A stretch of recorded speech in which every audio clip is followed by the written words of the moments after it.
Okay, so I got my Tim Holtz Birdcage die, and I've die cut 4 of the Birdcage using a white chipboard. And this chipboard comes with all of our Stampin' Up! Designer Series paper. And once you die cut 4, all you have to do is get your bone folder and just score this side of your birdcage. So you need to score all 4 just on that side, and it's the same for this side. So I've scored them all because we will now use our glossy accent, and we will be attaching the bird cages together to make it look more 3D. Okay, so now I've adhered all the 4 pieces of the die cut bird cage, and it's just drying now.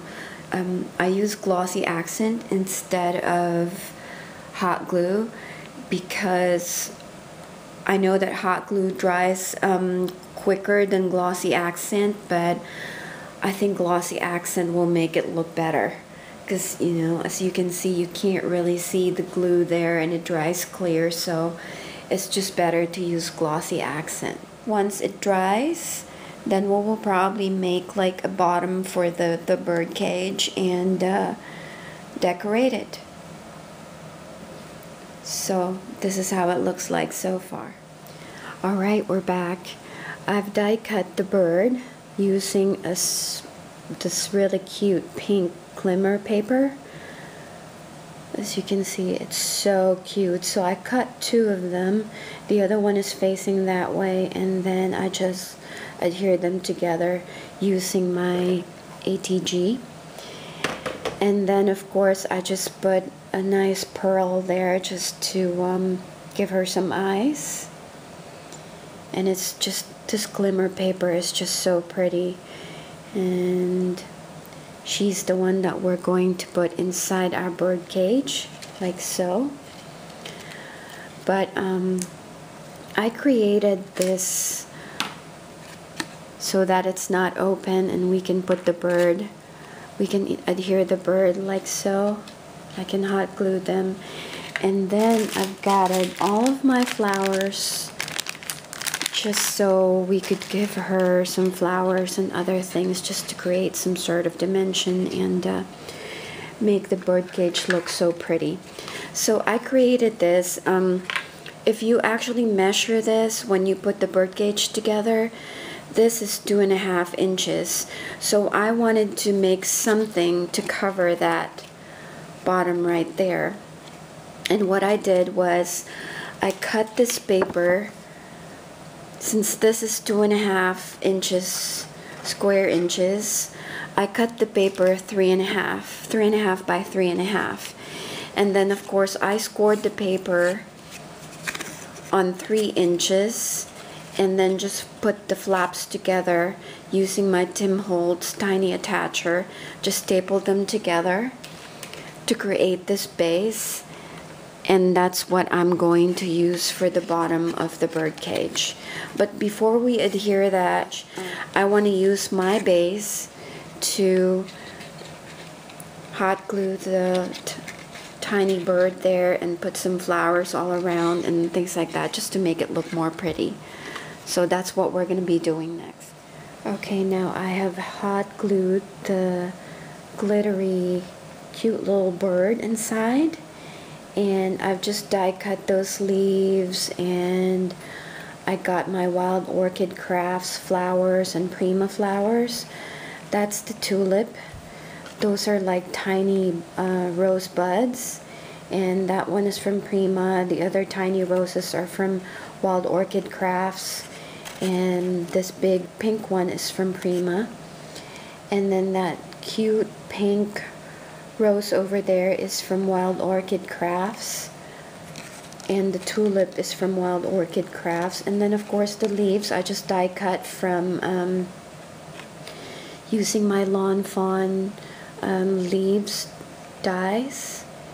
And I think there's enough flowers there now that I can just actually close the bird cage, and then we can decorate the outside of the bird cage. So I'm quite happy with the inside now, so I'm not going to add more flowers in there, but I wanted the bird to stand out just a little bit. That's why I hot glued the bird first, and then I added the Wild Orchid Crafts and Prima flowers right after. So as you can see, she is so cute. And then now what we're gonna do is just decorate the bird cage. Hey guys, okay, I've finished the bird cage. As you can see, I have it over here by my Valentine tree. And I've put some rhinestones. I've put some rhinestones or gemstones over there on all four sides with the lace. And I've got that glittery bird, and it looks so cute. It just looks so adorable on this Valentine tree. And of course, I'm gonna be keeping this tree up until springtime, so this bird cage is just perfect for spring. And now you can see the glitter for the bird. I just have like a nice pearl for her eyes there, and of course the Prima and the Wild Orchid flowers that I put inside.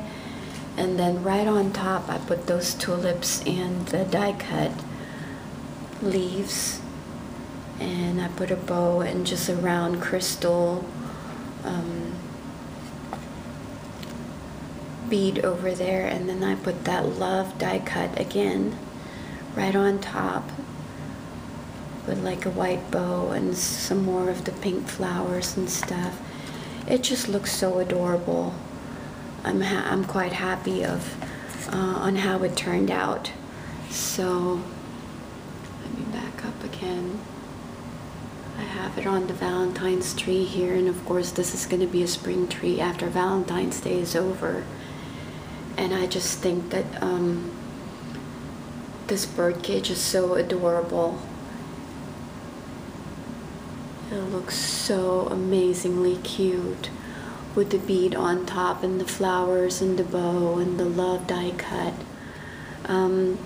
If you don't have this die, I would definitely recommend of getting it because it's so versatile. You can use it for, if you don't want a 3D project like this, you can use it for your cards and things like that. And you can use it also for your scrapbooking. I'm really happy that I got the die when I was in the US the last time.